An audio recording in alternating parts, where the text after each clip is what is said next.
السلام علیکم، you watching the لقمان شو. میرا نام مبشر لقمان ہے. ہر روز منڈے ٹو فرائیڈے آپ کے لیے لے کے آتے ہیں رات کو ایک لائیو پروگرام جس میں کوئی نیا سبجیکٹ ہوتا ہے، نیا ٹاپک ہوتا ہے، کوئی نئی پرسنالٹی ہوتی ہے.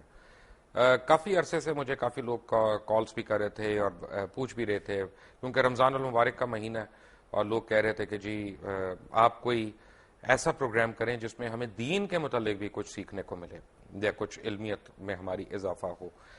اچھا، بات یہ ہے کہ کافی علماء کا یہ خیال ہے کہ دین بھی، سیاست بھی اور ہمارے اپنی جو روزمرہ کی زندگی ہے وہ ایک ساتھ چلتے ہیں. تو ہم نے کہا ایک ایسا پروگرام مرتب کرتے ہیں کہ جس میں کچھ نہ کچھ ان تینوں کا عنصر آ جائے. پرابلم کیا ہے، میں اس سے پہلے کہ میں اپنی پرسنالٹی کو انٹروڈیوس کراؤں کیونکہ ان کا اتنا بڑا نام ہے کہ میں نے ایک دفعہ ان کو انٹروڈیوس کرا دیا تو اس کے بعد مجھے ڈائریکٹ ان سے بات کرنا پڑے گی، میں آپ سے نہیں کر سکتا. پرابلم یہ ہے کہ قرآن مجید بہت خوبصورت کتاب ہے، اللہ تعالیٰ کا تحفہ ہے، اللہ تعالیٰ کا معجزہ ہے، لیکن قرآن مجید کی انٹرپریٹیشن جو ہے اس کے اوپر بہت سے کوسچن مارکس ہیں کیونکہ کافی لوگ اس کو اپنی اپنی مرضی اور اپنی اپنی مصلحت اور اپنی اپنی عقل کے مطابق انٹرپریٹ کرتے ہیں. اب آپ اس کی مارکیٹنگ اگر دیکھیں in marketing terms, modern terms, تو اس میں ہے کہ جیسے جنت میں ٹھنڈی ہوائیں چل رہی ہیں، دودھ کی نہریں ہیں یا شہد کے ڈھیر لگے ہوئے ہیں. تو اگر کوئی شخص سائبیریا میں ہے تو اس کو ٹھنڈی ہوائیں جو ہیں وہ کو زیادہ متاثر نہیں کرتی بلکہ اس کو ان سے کپ کپی آتی ہے. کوئی شخص ڈینمارک میں ہے تو اس کو دودھ جو ہے وہ ایکسائٹ نہیں کرتا، وہ ہر سال دودھ ڈمپ کرتے ہیں وہاں پہ. اسی طرح سوئٹزرلینڈ میں پیدا ہونے والا جو ہے وہ جو ہے شہد سے زیادہ ایکسائٹ نہیں ہوتا، وہ چاکلیٹس کھاتے ہیں، ایکسپورٹ کرتے ہیں پوری دنیا میں. تو ہوتا یہ ہے کہ ہماری اس طرح کی جب ہم مارکیٹنگ کرتے ہیں تو مشرق سے لے کے مغرب تک جو ہے اسلام اس کا بول بالا، لیکن نارتھ سے ساؤتھ تک ہمارا اسلام کا نام ہمیں نظر نہیں آتا. اسلام کی مارکیٹنگ میں وہ کون سے ایلیمنٹس ہیں یا اسلام کو پروموٹ کرنے میں بہتر لفظ پروموٹ کرنا ہے، وہ کون سے ایلیمنٹس ہیں جن کو ہم مس کر رہے ہیں یا جن کو ہمارے سو کالڈ علماء غلط طور پہ استعمال کر کے دین سے لوگوں کو دور کر رہے ہیں. To discuss these questions and to address some of the major issues we have a very big name from Pakistan, doctor Israr Ahmad. Doctor صاحب السلام علیکم. وعلیکم السلام ورحمۃ اللہ. ایک تو ویسے مجھے آپ سے ڈر لگتا ہے، اوپر سے آپ جو ہے وہ پہن کے بھی سفید سب کچھ آ گئے ہیں جیسے کفن باندھ کے آ جاتا ہے آدمی. ڈاکٹر صاحب ایک ویسے سر سے نہیں باندھا جی کفن، سر سے نہیں باندھا. یہی تو ہم کہتے ہیں ہمارے علماء جو ہیں وہ خود اپنے سر سے کفن نہیں باندھتے، دوسروں کے بچوں کو بھجوا دیتے ہیں آگے ادھر ادھر. ڈاکٹر صاحب ذاتیات سے شروع کریں، سیاسیات سے شروع کریں، معاشیات سے کریں، جیسی مذہب. مرضی آپ کی، آپ جو بھی مناسب سمجھے میں حاضر ہوں. ارے مجھے یہ بتائیں، مجھے ایک بات پتہ چلی آج میں آپ کے یعنی آنے سے پہلے میں کچھ مختلف لوگوں سے پتہ کر رہا تھا ڈفرینٹ چیزیں، تو مجھے یہ ایک بات پتہ چلی اور بڑے وثوق سے پتہ چلی کہ آپ نے ایک دفعہ اپنی مسجد میں غامدی صاحب کا داخلہ منع کر دیا تھا. اس کی کیا وجہ تھی؟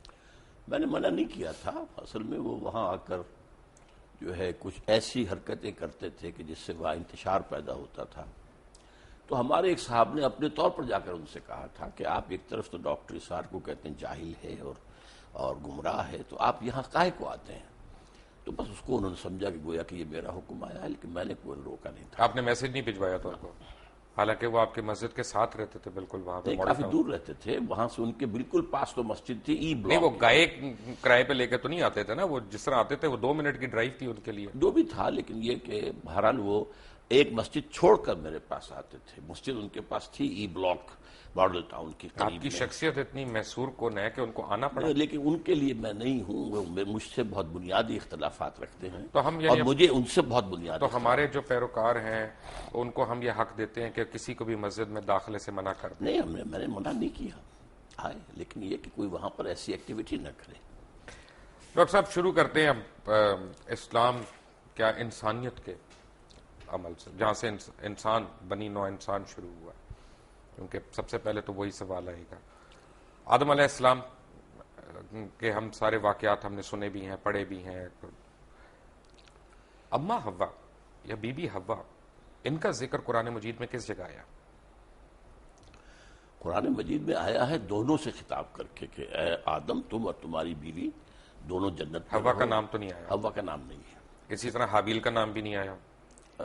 حابیل کا نام بھی نہیں ہے. دو اسی طرح بھائیوں قابیل کا نام بھی نہیں ہے. نہیں ہے، لیکن یہ واقعہ ہے. اچھا، تو یہ واقعہ بھی نہیں آیا کہ ہم نے حوا کو آدم کی پسلی سے بنایا؟ یہ نہیں، قرآن میں نہیں ہے.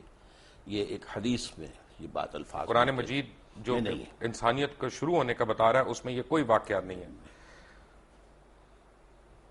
قرآن میں تو یہ بھی نہیں آیا کہ آدم علیہ السلام پہلے پیغمبر ہے.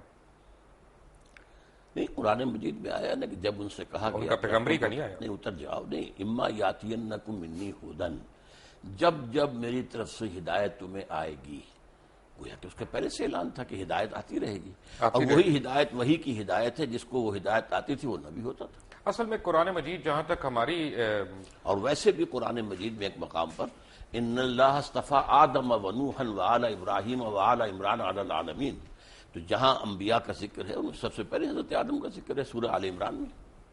بڑی اچھی بات ہے ڈاکٹر صاحب. یہ دیکھیں نا، اصل میں جو میں نے جو آج تھوڑا سا پڑھ رہا تھا، کچھ پہلے بھی ہم نے پڑھا، تو آدم جو مجھے نظر آیا اس میں قرآن مجید میں، کیونکہ میں نے آپ کو عرض کیا تھا پہلے، تھوڑی سی میں نے بھی صرف پڑھی ہے، تھوڑی سی نحو پڑھی ہے، کوشش کی ہے. میں طالب علم ہوں، میں اگر میں سے گستاخی ہو جائے تو پلیز مائنڈ نہ کریے گا.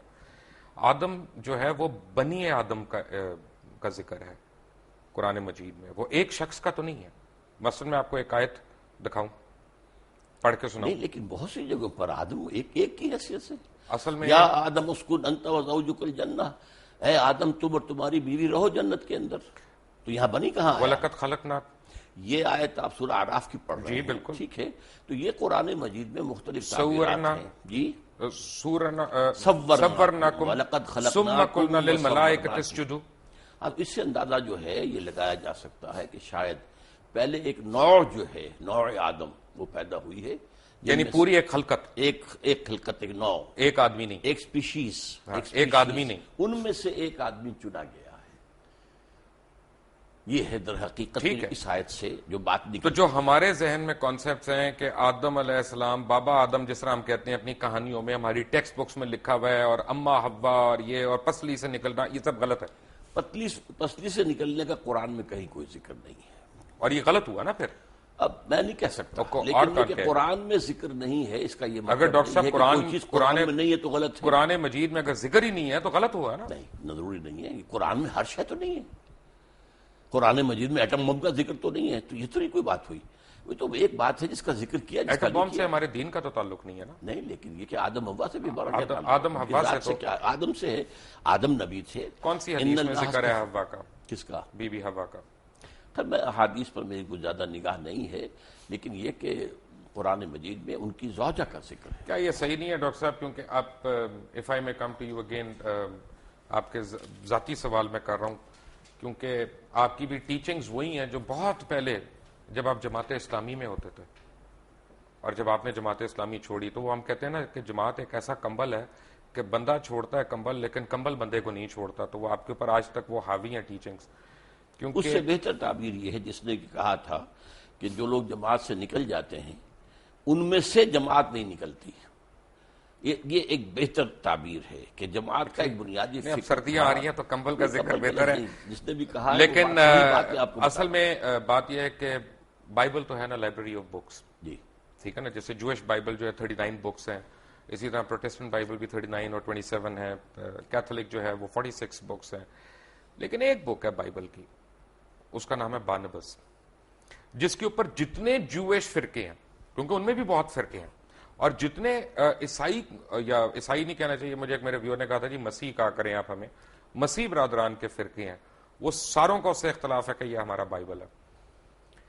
کیونکہ اس بائبل کا مقدمہ جو ہے مولانا سید ابو الاعلی مودودی نے لکھا، اور انہوں نے اس کو پاکستان میں بھی انٹروڈیوس کیا، اور اس بائبل میں اس طرح کی بڑی کہانیاں، اور یہ جو ببلیکل سٹوریز ہیں ان کو آپ جو لوگوں نے، اور خاص طور پہ جماعت کے اولین لیڈرز نے، ہمارے مذہب کا حصہ بنا دیا. میں معافی چاہتا ہوں. پہلی بات تو آپ نے کہی کہ بائبل کی سٹوری ہے، برنباس کو انکلوڈ نہیں کرتے یہ بائبل میں، کوئی نہیں کرتا. وہ نہیں